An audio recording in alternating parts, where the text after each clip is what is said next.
Hello, my friend. Come in. Come closer to the fire. It is a good night for a fire, isn't it? The desert air gets a little chill in it once the sun goes down. Find a place to sit. There are plenty of rugs here. Adjust your pillows. That's it. Let your shoulders drop away from your ears.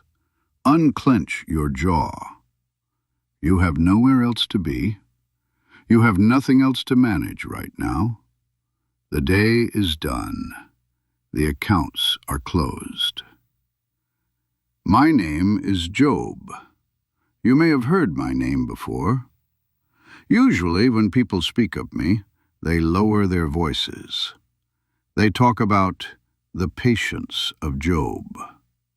They talk about suffering, and we will get to that. But tonight, I want to tell you the whole story, not as a tragedy, but as a journey through the dark and back into the light. I am an old man now. My hair is white, my skin is weathered, and my heart is full of peace. So, close your eyes. Listen to the crackle of the wood. Listen to the wind moving through the tent flaps. Before the storm comes, we must understand the calm. We must go back to the beginning, to the land of Uz. Life was loud. The scriptures say, "I was the greatest man among all the people of the East." That sounds very majestic, doesn't it? But do you know what that actually looks like? It looks like livestock. Miles and miles of livestock. I want you to imagine the sheer volume of it. It is enough to make you tired just thinking about the logistics. I had 7,000 sheep. 7,000. Can you imagine the sound of 7,000 sheep moving across the hills? It is like a white ocean of wool, a constant gentle bleating. Baa, baa, a chorus of soft noise. I had 3,000 camels. Now, between you and me, I have a complicated relationship with camels. They are magnificent creatures, ships of the desert. But they are also stubborn, and they spit. If you have never been spit on by a camel while trying to negotiate a trade deal, you haven't truly lived. I had 500 yoke of oxen. That is 1,000 oxen, strong and slow, plowing the earth in rhythmic lines. Back and forth, back and forth. And I had 500 donkeys. It was a bustling kingdom of animals, and I managed it all. I was busy. I was successful. I was what you might call a type A personality. I liked things to be in order. I liked spreadsheets, or at least the clay tablet equivalent of spreadsheets. I was also a father. 7 sons, 3 daughters, a full house, and they loved to party. My sons would hold feasts in their homes on their birthdays, inviting their sisters to eat and drink with them. I worried about them. That was my other job. Chief worrier. Early in the morning, while the mist was still clinging to the ground, I would get up and sacrifice a burnt offering for each of them. I would think to myself, perhaps my children have sinned and cursed God in their hearts. I was meticulous. I was careful. I thought that if I did everything right, if I checked every box, if I prayed every prayer, if I kept the ledger balanced, then nothing bad could ever touch me. I thought the universe was a machine, and I knew how to operate the gears. I was blameless. I was upright. I feared God and shunned evil. I was safe. Or so I thought. Take a deep breath in through your nose and let it out slowly. Imagine that sense of safety, the feeling of a warm, well-built house, the sound of your family laughing in the other room, the feeling that the world makes sense. That is where I was. I did not know about the conversation happening in the courts of heaven. I did not know that the adversary, the accuser, was standing before the Lord. The accuser said, "Does Job fear God for nothing? Have you not put a hedge around him and his household and everything he has? You have blessed the work of his hands, so that his flocks and herds are spread throughout the land. But now stretch out your hand and strike everything he has, and he will surely curse you to your face." And the Lord had confidence in me. He said, "Very well then, everything he has is in your power, but on the man himself do not lay a finger." I didn't know I was part of a cosmic test. I was just having my morning coffee.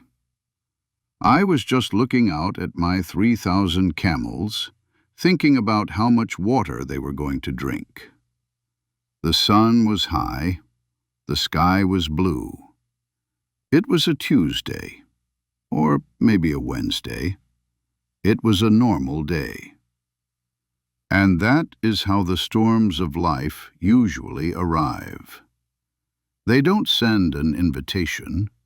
They don't knock politely. They just arrive. But do not fear the story I am about to tell you, because I am sitting here telling it to you, which means I survived. And you will survive your storms too. Rest now. Let your body sink into the mattress. The sheep are quiet.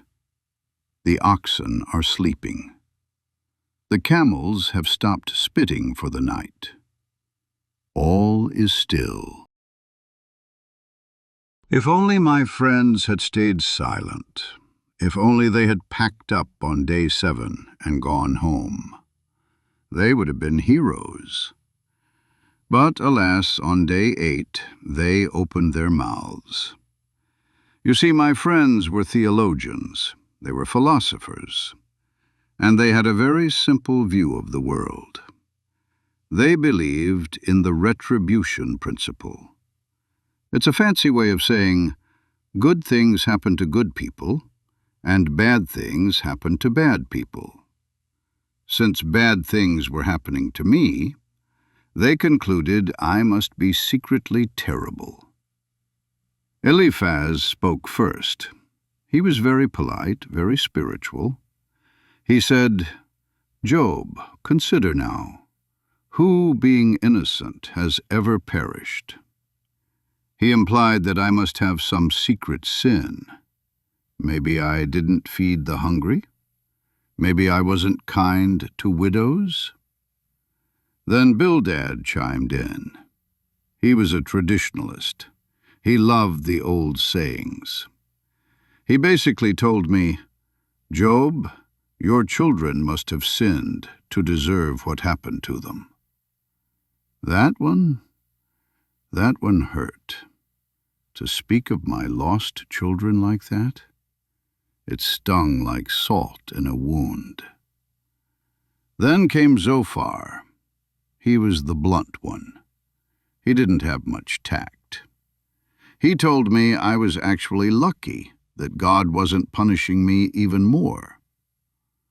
For chapters and chapters we went back and forth, round and round. I would say, I am innocent. I have my rights.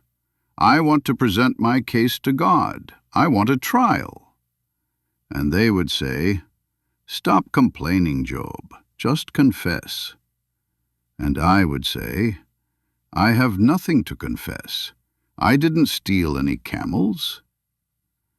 It was exhausting. I felt so alone. I felt like God was hunting me. I called out to him. I asked, why do you hide your face and count me as your enemy? I wanted answers. I wanted the why. I demanded a meeting with the manager of the universe. And then the wind began to change. The air grew thick with electricity. The clouds swirled. The debate club fell silent. Eliphaz looked at Bildad. Bildad looked at Zophar. Zophar looked at his feet. A whirlwind dropped from the sky, a storm unlike any other. And out of the storm, the Lord answered me. But he didn't give me the answers I wanted. He didn't explain the bet with the accuser. He didn't show me a spreadsheet of my life. Instead, he asked me questions. He said, who is this that obscures my plans with words without knowledge? Brace yourself like a man. I will question you, and you shall answer me. The voice was not angry, but it was huge. It was the voice of tectonic plates, the voice of thunder. He said, where were you when I laid the earth's foundation? Tell me if you understand. Who marked off its dimensions? Surely you know. Who stretched a measuring line across it? He took me on a tour of creation. It was the greatest nature documentary ever told. He asked me about the snow. Have you entered the storehouses of the snow? Or seen the storehouses of the hail? He asked me about the stars. Can you bind the chains of the Pleiades? Can you loosen Orion's belt? He asked me about the rain. Does the rain have a father? Who fathers the drops of dew? He talked about the animals, the mountain goat giving birth on the rocky cliffs, the wild donkey roaming the salt flats, laughing at the commotion in the town, the ostrich who flaps her wings joyfully even though she cannot fly. God said he withheld wisdom from her, yet she can outrun a horse. He spoke of the behemoth feeding on grass like an ox, his tail swaying like a cedar tree. He spoke of Leviathan, the great dragon of the sea. Can you pull in Leviathan with a fishhook? If you lay a hand on him, you will remember the struggle and never do it again. As I listened, my complaints began to shrink. My demand for justice began to fade. I realized I was standing before the architect of reality. I was trying to judge the world through a keyhole, while he saw the whole palace. I didn't need to know the reason for my suffering. I just needed to know him. Feel the size of the universe in your mind, the spinning galaxies, the deep, dark oceans, the high, snowy peaks. You are very small, and that is a good thing. It means you don't have to carry the world on your shoulders. It is not your job to keep the planets in orbit. It is not your job to tell the sun to rise. You can let go. The one who commands the morning is watching over you. The day it happened, the air felt heavy. I was sitting by the gate, and then I saw the dust cloud. Someone was running toward me. There is a specific way a man runs when he has bad news. He isn't pacing himself. He is frantic. The messenger fell at my feet, gasping for air. He said, "Job, the oxen were plowing, the donkeys were grazing nearby, and the Sabaeans attacked. They took them. They took them all. They put the servants to the sword, and I am the only one who has escaped to tell you." My mind tried to do the math. 1,000 oxen, 500 donkeys. Gone? Just like that? That is a fortune. That is years of work. While he was still speaking, and this is the part that felt like a nightmare where you can't wake up, another messenger arrived. He was covered in soot. He smelled of smoke. He said, "The fire of God fell from the heavens. It burned up the sheep and the servants and consumed them. And I am the only one who has escaped to tell you." 7,000 sheep, my white ocean of wool, ashes. While he was still speaking, a third messenger arrived.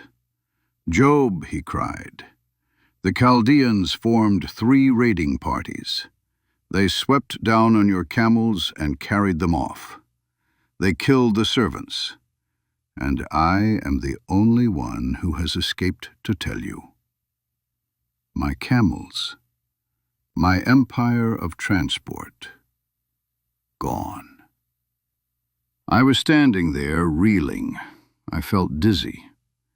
In the span of 20 minutes, I had gone from the richest man in the East to a man with nothing but the robe on his back. But there was one more messenger. He walked slower than the rest. He didn't want to look me in the eye. I knew. As a father, you know.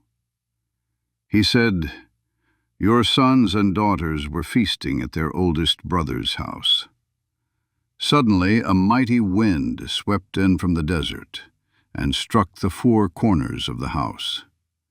It collapsed on them, and they are dead. And I am the only one who has escaped to tell you." There is no sound for that kind of grief. It is a silence that swallows the world. I stood up. I tore my robe. I shaved my head. These are the things we did back then to show that we were coming apart at the seams. And then I fell to the ground. But I did not curse. I did not scream at the sky. I simply bowed. I whispered into the dirt. Naked I came from my mother's womb, and naked I will depart. The Lord gave, and the Lord has taken away. May the name of the Lord be praised. I didn't say it because it was easy.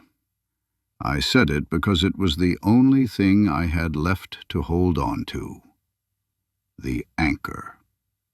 But the test wasn't over. My health began to fail. Painful sores covered my body, from the soles of my feet to the crown of my head. I could not sit comfortably on a chair or a bed. I went to the city dump, the ash heap, and I sat there. I used a piece of broken pottery to scratch my skin, just to find a moment of relief. My wife, bless her heart, she was grieving too. We must be gentle with her memory. She had lost 10 children. She looked at me sitting in the ashes, ruined and sick, and she said, Are you still maintaining your integrity? Curse God and die. She just wanted the pain to stop. I understood that. But I told her, "You are talking like a foolish woman. Shall we accept good from God and not trouble?" And then my friends came, Eliphaz, Bildad, and Zophar. When they saw me from a distance, they could hardly recognize me. They began to weep aloud. They tore their robes and sprinkled dust on their heads. And then they did the most wonderful thing. They sat on the ground with me for 7 days and 7 nights. No one said a word to me, because they saw how great my suffering was. 7 days of silence, just presence. I want you to imagine that silence now. Not a lonely silence, but a shared silence, like a blanket being wrapped around you. Sometimes there are no words for what we are going through. Sometimes explanations are useless. Sometimes you just need someone to sit in the ashes with you and say nothing. Breathe in that silence. Let the noise of your own life fade away. You don't need to explain yourself to anyone right now. You don't need to justify your day. You don't need to fix anything. Just sit. The dust has settled, the worst has happened, and you are still here. The earth is still beneath you. The sky is still above you. Rest in the quiet. When the Lord finished speaking, I was humbled. I was quiet. I answered the Lord and said, "I know that you can do all things. No purpose of yours can be thwarted." You asked, "Who is this that obscures my plans without knowledge?" Surely I spoke of things I did not understand, things too wonderful for me to know. I said, "My ears had heard of you, but now my eyes have seen you." I sat in the dust and ashes, but I was no longer bitter. I was at peace. I surrendered. I stopped fighting the waves and learned to float. And then God turned to my friends. He wasn't very happy with them. He told Eliphaz, "I am angry with you and your 2 friends, because you have not spoken the truth about me, as my servant Job has." Did you hear that? God said, I spoke the truth. Even in my crying, even in my shouting, even in my confusion, I was honest. God values honesty more than polite religious formulas. God told them to offer sacrifices, and He told me to pray for them. And that was the final step: forgiveness. Could I pray for the men who kicked me when I was down? Could I let go of the grudge? I did. I prayed for them. And as I prayed, the heavy burden lifted off my chest. And then the restoration began. The Lord restored my fortunes and gave me twice as much as I had before. My brothers and sisters came back. They ate with me. They comforted me. They each gave me a piece of silver and a gold ring.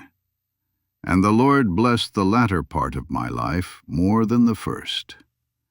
I ended up with 14,000 sheep. It is a lot of wool, my friend. So much wool.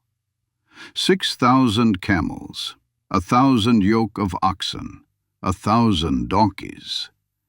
And yes, God healed my heart as well. He gave me 7 more sons and 3 more daughters. The first daughter I named Jemima, the second Keziah, and the third Keren-Hapuk.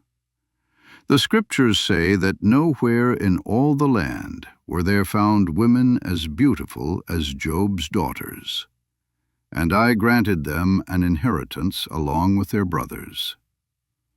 I lived 140 years after that. I saw my children and my children's children to the 4th generation. The scars from the boils faded. The grief? It never fully goes away, but it changes. It softens. It becomes a quiet room in the house of your soul where you can go to remember. So, here I am, old, rich in camels, rich in years, and rich in trust. If you are going through a dark night, my friend, remember this story. Remember that the silence of God does not mean the absence of God. Remember that your friends might not understand, but your Maker does. Remember that the whirlwind is not just scary, it is magnificent. You can rest now. The trial is over. The case is closed. You are held by the one who holds the stars. The fire is dying down now to glowing embers. The desert wind is gentle. Sleep. The Lord gave, and the Lord has taken away. May the name of the Lord be praised. Good night. You are still awake? That is good. The fire is still burning, though it is low now. The embers are glowing deep red, pulsating with the heat. I told you about the restoration. I told you about the 14,000 sheep and the 6,000 camels. But I want to tell you about the greatest treasure of my later years. I want to tell you about the children. The scriptures mention them briefly, but to me, they were everything. God gave me 7 sons and 3 daughters again. And while I loved my sons, they were strong, they were capable, they managed the herds, my heart was captivatingly held by my daughters. The book says that nowhere in all the land were there found women as beautiful as the daughters of Job. Let me tell you their names. Names mean everything in our language. The first was Jemima. Her name means dove, or daylight. After the darkness I had been through, after the whirlwind and the ashes, she was my daylight. She was the peace that comes after the war. I want you to imagine a dove, white, soft, gentle, sitting quietly on a branch. That was Jemima. When I looked at her, I remembered that the storm does not last forever. I remembered that peace is a promise. She would sit with me in the evenings, just like this. She didn't need words. She had a spirit of quietness that settled the whole tent. The second was Keziah. Her name means cassia. It is a spice. It is the scent of cinnamon and bark. You know that smell? Warm, earthy, sweet but strong. The kind of smell that makes a house feel like a home. Keziah was the healing. She was the medicine. Her laughter was like spice in the air. It woke you up. It made the food taste better. It made the days brighter. After the bitterness of my suffering, and oh, it was bitter, Keziah was the sweetness that God poured back into my cup. And the The third was Keren Hapuk. Her name is a bit funny to translate. It means horn of eye paint, or container of antimony. Essentially, it means beauty. It means the sparkle in the eye. She was the joy. She was the celebration. She was the one who would paint her eyes and dance at the festivals. She reminded me that it is okay to be happy again. She reminded me that God doesn't just want us to survive. He wants us to shine. And I did something for them that was very unusual for our time. The scriptures record it. I granted them an inheritance along with their brothers. Usually only the sons inherit the land. Only the sons get the security. But I had learned something about God. God does not work by the strict rules of human tradition. God works by grace.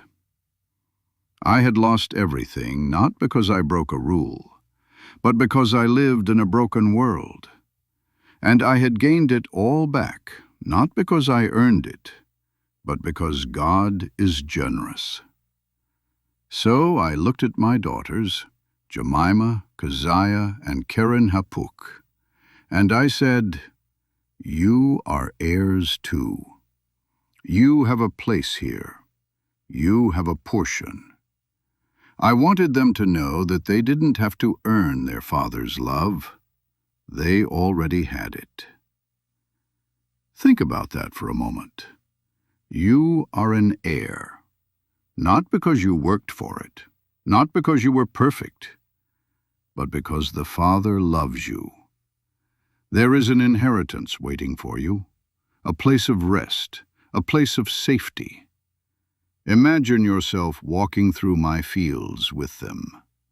The smell of the cassia spice in the air, the soft cooing of the dove, the bright, beautiful light of the sun on your face. My sons and my daughters. They were the proof that restoration is real. They were the proof that the winter always, always gives way to the spring. Rest in that thought. You are not forgotten. You are written into the will. You are loved more than you know. While we are sitting here, let me tell you about the other thing that brings me peace. It is memory. I often think back to the moment the Lord spoke to me out of the whirlwind. It sounds frightening, I know. But do you know what he actually talked about? He didn't talk about theology. He talked about monsters. He talked about the wild, untamable beasts of the earth. I want you to picture them with me. Let your imagination drift to the riverbanks of the Jordan. God showed me the behemoth. Look at him. He feeds on grass like an ox. But look at his strength. It is stored in his loins. The power is in the muscles of his belly. His tail sways like a cedar tree. Think of a massive tree swaying in slow motion in the wind. That is the power of his tail. His bones are tubes of bronze. His limbs are like rods of iron. He ranks first among the works of God. I want you to imagine this massive creature standing in the river. The water surges against his chest, but he does not move. The Jordan River could rush against his mouth, but he remains calm. He is heavy. He is grounded. He is unshakable. When you feel anxious, when you feel like the current of life is pushing you too hard, think of the behemoth. Heavy, calm, anchored in the mud. The lotus plants hide him in their shadow. The poplars by the stream surround him. He is at rest, and so can you be. And then God showed me the Leviathan, the dragon of the deep, the king of the waters. God asked me, "Can you pull in Leviathan with a fishhook? Can you tie down his tongue with a rope?" No. He is too wild. He is too free. His back has rows of shields tightly sealed together. No air can pass between them. When he snorts, flashes of light are thrown out. His eyes are like the rays of dawn. Smoke pours from his nostrils, as from a boiling pot over burning reeds. He makes the depths churn like a boiling cauldron, and stirs up the sea like a pot of ointment. Behind him he leaves a glistening wake. One would think the deep had white hair. Nothing on earth is his equal, a creature without fear. Why did God show me these monsters? Why describe the scales and the smoke and the muscle? I think it was to show me that the world is bigger than my problems. The world is full of mystery. It is full of power that I cannot control. And if God can manage the behemoth, if he can feed the Leviathan, if he can command the morning stars, then surely he can take care of me. And surely he can take care of you. You do not need to tame the Leviathan tonight. You do not need to control the outcome of tomorrow. The universe is in capable hands. The manager is on duty. You can clock out. Listen to the breathing of the livestock outside. Deep, slow breaths. In and out. In and out. The behemoth is sleeping in the reeds. The Leviathan is gliding through the dark waters. The dove, Jemima, is tucked on her branch.